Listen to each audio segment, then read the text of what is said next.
Shalom.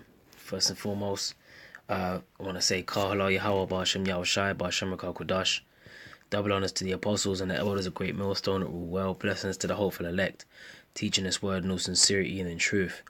Yeah, this is going to be a quick one, guiding into the word of the Lord. And basically what the Lord has basically set up his prophets, right, his messengers to go out there and do on the highways and the byways.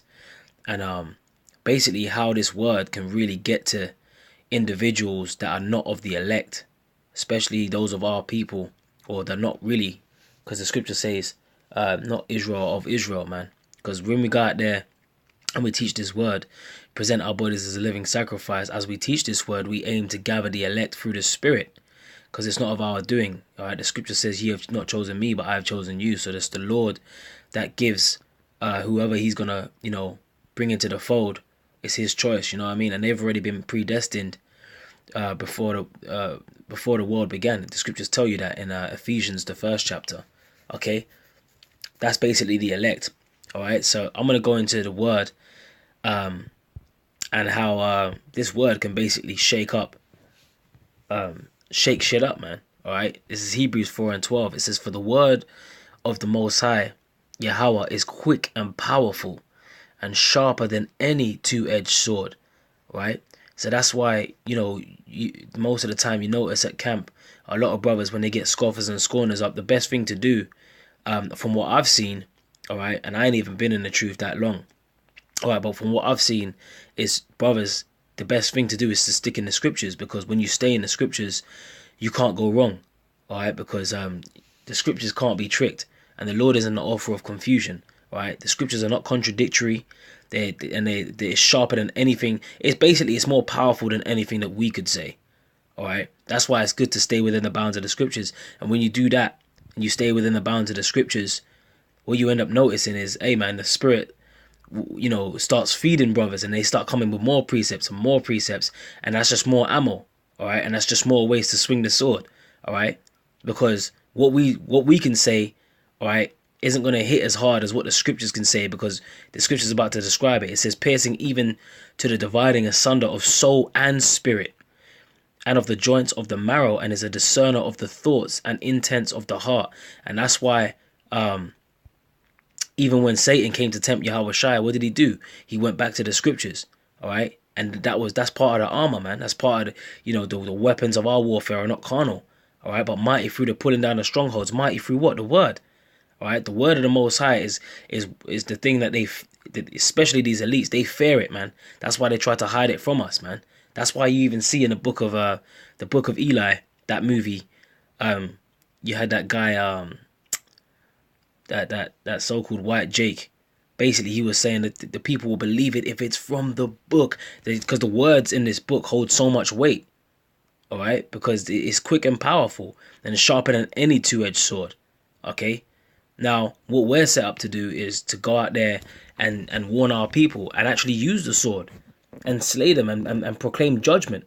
All right, because before a sentence or a judgment is actually handed out, we got to read the sentence, and the sentence is read through the words that are written in this book. So what I'm going to do is I'm going to go to Isaiah chapter 30, and I'm going to start at 9. And it says, in fact, let me write it from 8. "Now go and write it before them in a table, and note it in a book, that it may be for the time to come and forever and ever, that this is a rebellious people, lying children that will not hear the law of the Lord." All right, because when we go out there, what we doing? We preach. Hey, we preach about teaching, about keeping the law to the best of your ability. All right, we ain't gonna be saved by keeping it, because we can't keep it 100%, because we in these chains of darkness. We always gonna go off. The righteous man falleth 7 times. All right, the scriptures tell you that, but at the same time, we got to teach the law. All right, like keeping your beard, not committing adultery, all right, not eating shrimp and lobster, pork, all of that kind of stuff. That's the kind of stuff that we rehearse, all right, because we in captivity. Don't get it twisted. Certain brothers might have to work on the Shabbat, all right. And that's why, we rehearse the righteous act, man. All right, a shadow of things to come. Okay. But it says that children that will not hear the law of the Lord. So I'm going to hold that. All right. I'm going to go to Malachi chapter 2, verse 7. And it says, for the priest's lips should keep knowledge, right? Are we not being raised up to be a nation of kings and priests? All right. It says, for the priest's lips should keep knowledge, and that they should seek the law at his mouth. For he is a messenger of the Lord Yahweh, Ba'ashem Yahweh Shai of hosts. All right. So they were going to seek the law at his mouth. But the mouth of who? The mouth of the priest. And we're the ones that are teaching knowledge. We're the ones that are keeping that knowledge. And that's why we're teaching the law. But the rebellious children, let's go back to Isaiah, are not going to keep that law. All right. The rebellious children are going to do everything in their power to not keep it. Why? Because they love darkness rather than light. And we're going to get the next precept in Hosea real quick. And it says, but this is a rebellious people, lying children that will not hear the law of the law coming from the priest's mouth, the word that's coming from the priest's mouth. Okay, let's get Hosea, because I made the statement, men love darkness rather than light. In fact, let's get that real quick. John chapter 3 verse 19. And this is the condemnation, that light is come into the world, and that men love darkness rather than light, because their deeds were evil. Right? For everyone that doeth evil hateth the light. Now what's the light? The light is the wisdom and the knowledge of the scriptures. The scriptures is the light. All right? So everyone that's operating outside of the bounds of the scriptures are in darkness.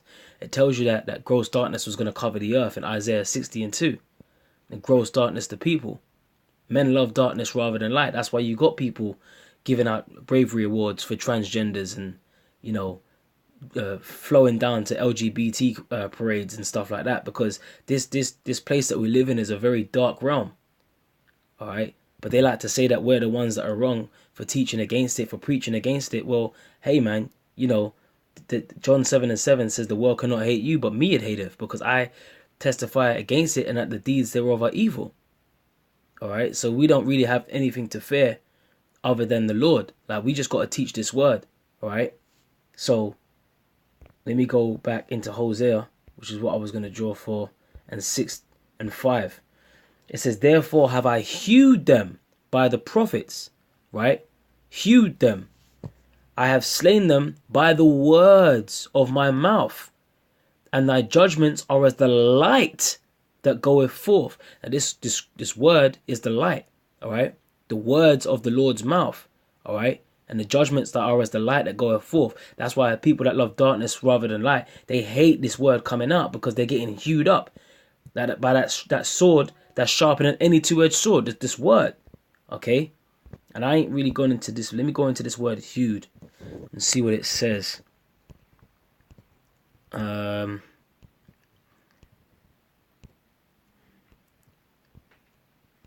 Hebrew word is chatazab, I believe.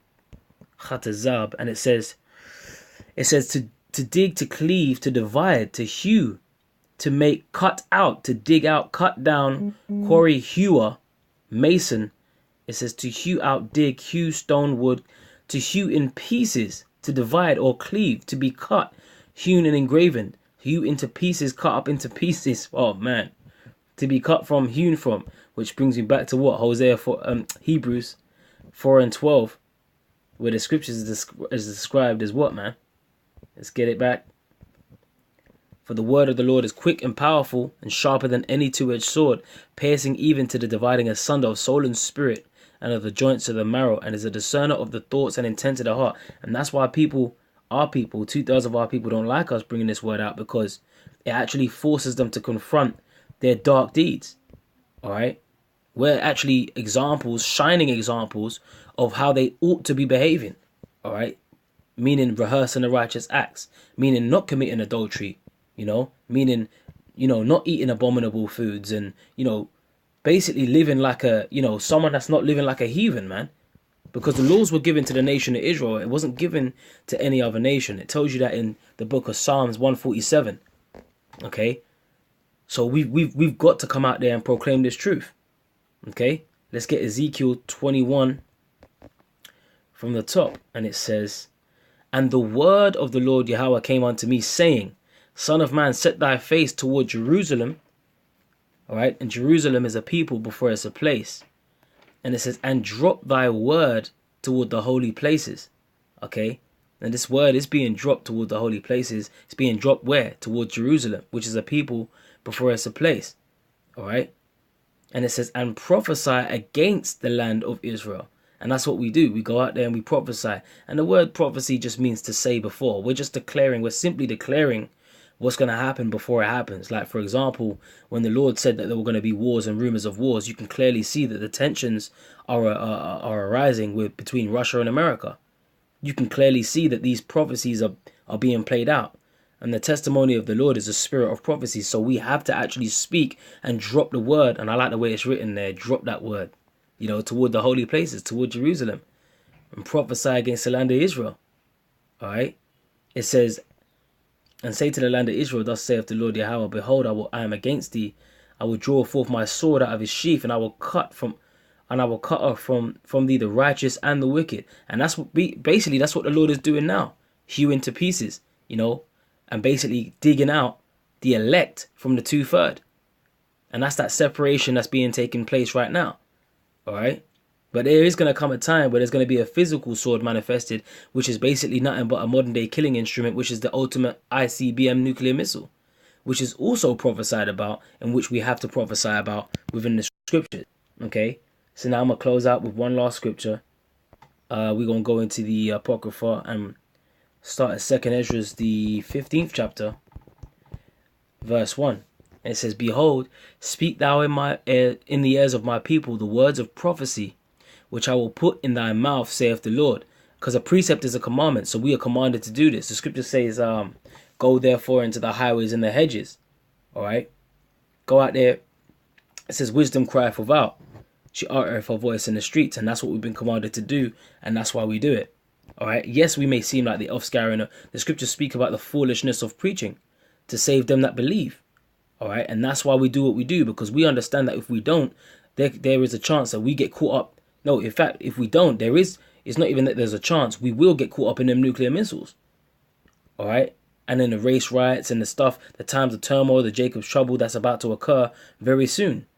And it says, and cause them to be written in paper, for they are faithful and true. But the point I wanted to get was, which I will put in thy mouth. The words of prophecy, which I will put in thy mouth. And this word is sharper than any two-edged sword, brothers, man. All right. That's why it's best to stay in the scriptures when you're dealing with these scoffers, because, the scriptures cut deeper and it hews them to pieces. Literally, it's a discerner of the thoughts and the intents of the heart. And that word heart goes into the Hebrew word lab, which is your mind. All right. And that's why it's good to stay in the scriptures, because they hold the most devastating weight that they just can't carry, man. And they can't deal with it. All right. So with that, man, hopefully you brothers were edified. The scriptures speak about let all things done unto the edification of the church, man. So, I don't think I've missed anything out. And if I have, Lord willing, I'll add on to this video at a later date. But for now, I'm going to say shalom.